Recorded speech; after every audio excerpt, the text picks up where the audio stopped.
갈렙이 모세 앞에서 백성을 조용하게 하고 이르되 우리가 곧 올라가서 그 땅을 취하자. 능히 이기리라. 하나 그와 함께 올라갔던 사람들은 이르되 우리는 능히 올라가서 그 백성을 치지 못하리라. 그들은 우리보다 강하니라 하고 이스라엘 자손 앞에서 그 정탐한 땅을 악평하여 이르되 우리가 두루 다니며 정탐한 땅은 그 거주민을 삼키는 땅이요 거기서 본 모든 백성은 신장이 장대한 자들이며 거기서 네피림 후손인 아낙 자손의 거인들을 보았나니 우리는 스스로 보기에도 메뚜기 같으니 그들이 보기에도 그와 같았을 것이니라. 온 회중이 소리를 높여 부르짖으며 백성이 밤새도록 통곡하였더라. 이스라엘 자손이 다 모세와 아론을 원망하며 온 회중이 그들에게 이르되 우리가 애굽 땅에서 죽었거나 이 광야에서 죽었으면 좋았을 것을 어찌하여 여호와가 우리를 그 땅으로 인도하여 칼에 쓰러지게 하려 하는가?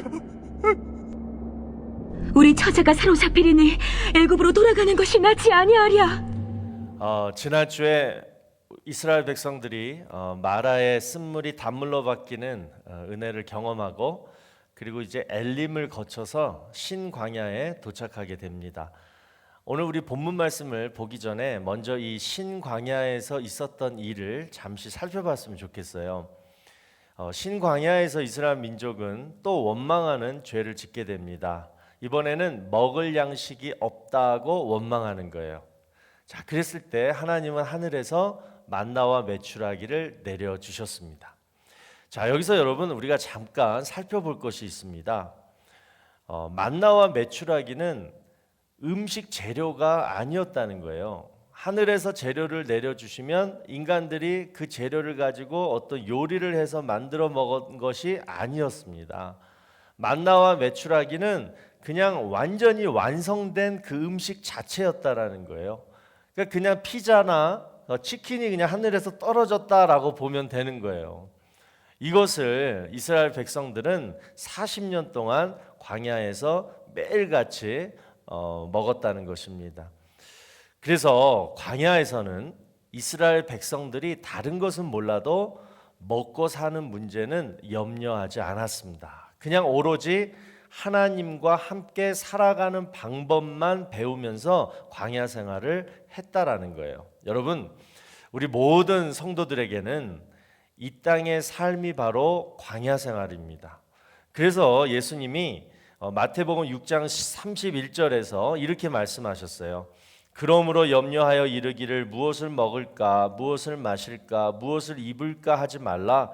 이는 다 이방인들이 구하는 것이라. 너희 하늘 아버지께서 이 모든 것이 너희에게 있어야 할 줄을 아시느니라.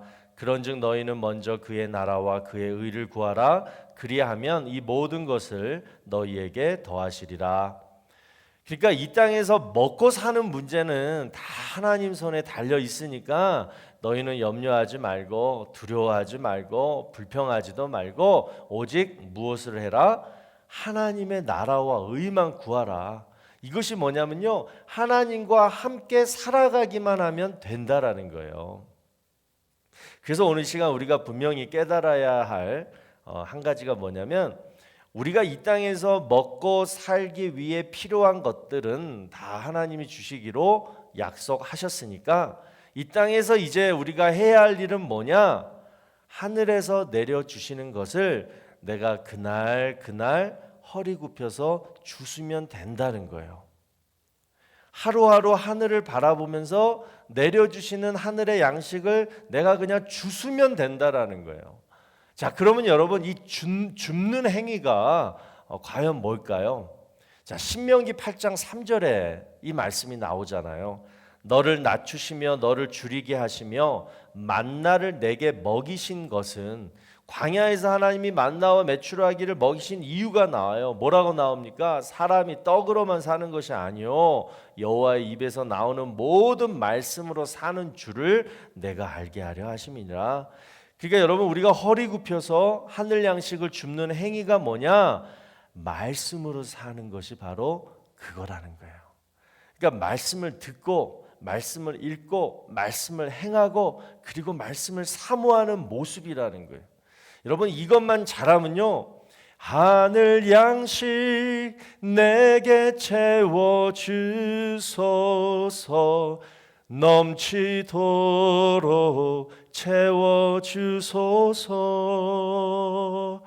이 찬양의 가사처럼 우리는요, 날마다 하나님한테 하나님 오늘도 하늘 양식 풍족하게 내려 주시옵소서, 나에게 하늘 양식 채워 주시옵소서, 이렇게 담대하게 믿음으로 하나님께 기도할 수 있는 우리 모든 성도님들 다 되시기를 주의 이름으로 축원합니다. 자, 이어서 오늘 본문 말씀을 우리 함께 보겠는데요. 자, 오늘 말씀은 우리가 잘 아는 그 가나안 땅 열둘 정탐꾼 얘기입니다. 그러니까 이 사건의 핵심은 뭐냐면 열둘 정탐꾼 중에 왜 10명의 정탐꾼하고 2명의 정탐꾼이 서로 관점이 달랐느냐는 얘기예요. 그러니까 똑같은 가나안 땅을 보고 왔는데 왜 10명은 부정적인 얘기를 늘어놓고 또 왜 나머지 2명은 긍정적인 얘기를 할 수 있었느냐, 이제 이런 관점이 주요 핵심이고, 거기에다가 또 우리의 관심을 끄는 부분이 뭐냐면 이 정탐꾼들의 보고를 들은 이스라엘 백성들의 반응이에요. 그러니까 이스라엘 백성들은 2명의 정탐꾼 얘기보다 10명의 정탐꾼 얘기를 더 받아들이게 돼요. 그러니까 다시 말해서 긍정적인 얘기보다는 부정적인 얘기를 더 믿었다는 거예요. 그래서 밤새도록 막 그냥 통곡하고 모세와 아론을 원망하고 끝내는 하나님을 멸시하게 됩니다. 그래서 이 일로 인해서 하나님이 얼마나 화가 나셨냐면요, 이제 이 이스라엘 민족하고는 진짜 관계를 끊어버려야겠다, 그리고 이제 모세랑 다시 새롭게 시작해야겠다, 막 이런 마음까지 가지시고, 그리고 이 일로 인해서 이스라엘 민족이 38년을 광야에서 허송세월 더 방황하게 되잖아요. 자, 여러분 오늘 우리가 살펴볼 주제는 바로 이것입니다. 하나님이 가장 싫어하시는 일을 우리가 정말 하지 말자는 거예요. 그러니까 정말 하나님이 정말 싫어하시는 일을 우리가 정말 하지 않는 것, 이것이 여러분 은혜입니다. 자, 이게 뭐예요? 오늘 본문에서 얘기하는 하나님이 가장 싫어하는 것, 이게 뭐예요? 부정적인 생각, 부정적인 입술, 부정적인 삶이에요. 그러니까 이것만 안 해도 은혜가 흐른다는 거예요. 자, 그러면 부정적으로 안 살려면 어떻게 살아야 되느냐? 자, 오늘 말씀에서 주는 가장 그 핵심 포인트는 우리가 하나님을 어떤 분으로 생각하느냐에 달려 있습니다. 자, 10명의 정탐꾼과 이스라엘 백성들은 하나님에 대한 잘못된 지식을 가지고 있었어요. 자, 14장 3절을 보시면 어찌하여 여호와가 우리를 그 땅으로 인도하여 칼에 쓰러지게 하려 하는가? 우리 처자가 사로잡히리니 애굽으로 돌아가는 것이 낫지 아니하랴. 지금 이스라엘 백성들은 하나님이 자신들을 가나안 땅으로 인도해서 거기서 칼에 죽게 만들 것이다 라고 생각했습니다. 여러분 어떻게 이스라엘 백성들이 하나님을 이렇게 생각할 수 있었는지 정말 놀랍지 않습니까? 지금까지 그 수많은 기적과 축복들을 누렸으면서도 하나님이 우리를 끝내는 죽게 만드실 것이다, 이렇게 믿었다는 거예요. 자, 그런데 반면에 2명의 정탐꾼 여호수아와 갈렙은 하나님에 대한 지식이 완전히 달랐습니다. 자, 우리 민수기 14장 8절과 9절을 보시면 하나님이 우리를 적과 꿀이 흐르는 좋은 땅으로 우리를 인도해 주실 것이다.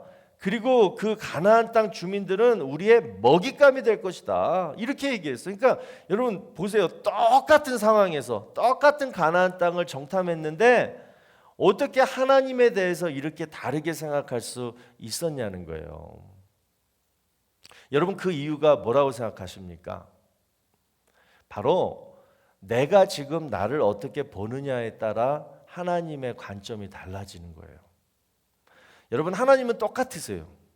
성경에서 우리에게 보여주시는 그 하나님, 성경에서 직접 말씀하신 하나님, 그 하나님은 모든 사람들에게 다 똑같아요. 그런데 하나님은 똑같은데 내가 나를 어떻게 보고 있느냐, 지금 내가 나를 지금 스스로 어떻게 평가하고 있느냐에 따라 하나님이 좋으신 하나님이 될 수 있고 때로는 나를 망하게 하시는, 나를 죽이시는 그런 나쁜 하나님으로도 볼 수 있게 된다는 거예요, 인간들이. 여러분, 이스라엘 백성들의 문제가 바로 이거였습니다. 자신을 바라보는 그 관점에 문제가 있었어요. 지금 애굽에서 나온 지가 꽤 됐는데도요, 여전히 자신들을 뭘로 봤냐면 애굽의 노예처럼 생각했다라는 거예요. 하나님의 홍해에서 다 애굽인들을 다 몰살시켜 주셨는데도 여전히 자신들을 여전히 노예로 생각하고, 자신보다 좀 더 힘세 보이면, 뭐 좀 가지고 있는 게 좀 있어 보이면 그들을 거인처럼 이렇게 무서워했다는 것입니다. 그래서 13장 33절에서 이렇게 얘기해요. 거기서 거인들을 보았나니 우리는 스스로 보기에도 메뚜기 같으니. 남들은 막 거인으로 보고 자신은 뭘로 봐요? 메뚜기처럼 봤다는 거예요. 여러분, 오늘 우리가 얻고자 하는 하나님의 두 번째 은혜는 자신을 제대로 볼 수 있는 은혜입니다. 지금 내가 메뚜기인가 아니면 영적인 거인인가, 이것을 오늘 깨닫는 은혜가 여러분에게 임하게 될 줄로 믿습니다. 여러분, 생각해 보세요. 어떻게 메뚜기가 하나님의 은혜를 구할 수 있겠습니까? 자, 여기서 여러분, 메뚜기가 상징하는 것은 뭐냐면 자신을 있는 그대로 보지 않고 다른 사람과 비교해서 평가할 때 스스로 갖게 되는 자격지심이 바로 이 메뚜기예요. 그러면서 원망하고 불평하는 것이 바로 메뚜기와 같은 사람이라는 것입니다. 여러분, 우리 마음에 자격지심과 또 원망함이 내 마음을 이렇게 사로잡고 있을 때 우리는 절대로 하나님의 은혜를 구할 수가 없게 됩니다. 그러니까 오늘 이스라엘 백성들이 보여주는 이 모습처럼 자신의 정체성이 정확하게 이렇게 딱 확립되어 있지 않으면 결국은 어떻게 되냐면 뭐가 막 흔들면 그냥 늘 겁내고 두려워하고 원망하고 결국은 하나님을 떠나게 된다라는 거예요. 자, 여러분, 그 모세도 사실은 과거에 이랬습니다. 자신의 그 정체성의 혼돈 때문에 좌절과 실패를 경험했던 사람이 바로 모세였어요. 자, 모세는 히브리 사람으로 태어났어요. 그러니까 태어나자마자 노예인 거예요, 노예. 그런데 어떻게 돼요? 다행히 바로의 공주 아들로 이렇게 입양이 되면서 애굽의 왕자로 이렇게 자라게 됩니다. 그리고 이제 나중에 좀 커가지고 어떻게 돼요? 히브리 사람 편을 들다가 목숨을 구하려다가 애굽 사람을 죽이게 됐어요. 그리고 미디안 광야로 도망을 칩니다. 자, 이런 모든 일련의 과정 속에서 모세는 도대체 나는 누구인가? 내 정체성은 과연 뭔가? 아니, 나는 노예인가? 왕자인가? 아니면 도망자인가? 아니면 한낱 그냥 양치는 목동의 신세인가? 미디안 광야에서 늘 양떼를 치면서 이런 생각을 하면서 살았을 것입니다. 그런데 그런 그를 하나님이 호렙산에서 부르세요. 그러니까 모세의 정체성을 제대로 찾아주시기 위해서 하나님이 모세를 만나주세요. 그러면서 하신 말씀이 출애굽기 7장 1절에 여호와께서 모세에게 이르시되 볼지어다 내가 너를 바로에게 신같이 되게 하였은즉. 여러분, 애굽 사람들은 바로를 신으로 여겼습니다. 그런데 그 신 같은 바로보다 모세를 더 신처럼 보이게 만들어 주시겠다는 거예요. 자, 이 얘기는 뭐냐? 너 빨리 너의 정체성의 혼란과 침체와 우울감에서 벗어나라는 거예요. 네가 예전에 가졌던 애굽의 왕자로서의 그런 프라우드, 바로 공주의 아들, 또 자신의 민족을 막 긍휼히 여겼던 그 의협심, 그 자신감과 그 정체성을 회복하라라는 거예요. 그러면서 하나님이 여러분 모세에게 무엇을 주셨습니까? 바로 지팡이를 들려주세요. 그러니까 네 정체성이 흔들릴 때마다 이 지팡이를 보라는 거예요. 만져보라는 거예요.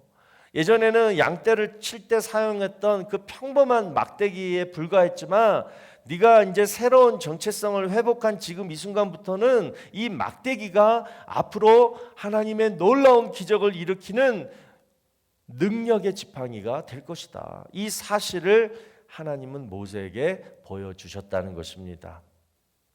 여러분, 오늘 우리에게 필요한 정체성은 두 가지입니다. 하나는 나는 하나님의 자녀라는 정체성, 이거는 변함없이 어떤 순간 어떤 상황에서도 흔들릴 수 없는 정체성이에요. 나는 구원받은 하나님의 자녀다.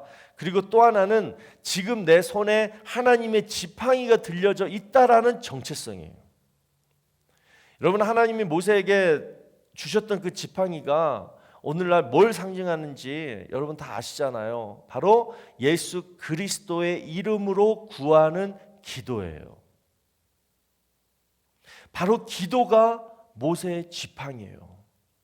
우리가 예수 그리스도의 이름으로 기도하면요, 홍해가 갈라지고요, 예수 그리스도의 이름으로 기도하면 르비딤 반석이 터지면서 폭포수와 같은 치유의 은혜가 쏟아지고요, 예수 그리스도의 이름으로 기도하면 아말렉 자손들이 그냥 전쟁에서 패한 것처럼 오늘날 흑암의 권세, 이 악한 마귀 사탄들이 다 쫓겨나는 그 여호와 니시의 승리가 우리 삶 속에 임하게 된다라는 이 정체성을 우리 모두가 오늘 회복하게 되시기를 주의 이름으로 축원합니다.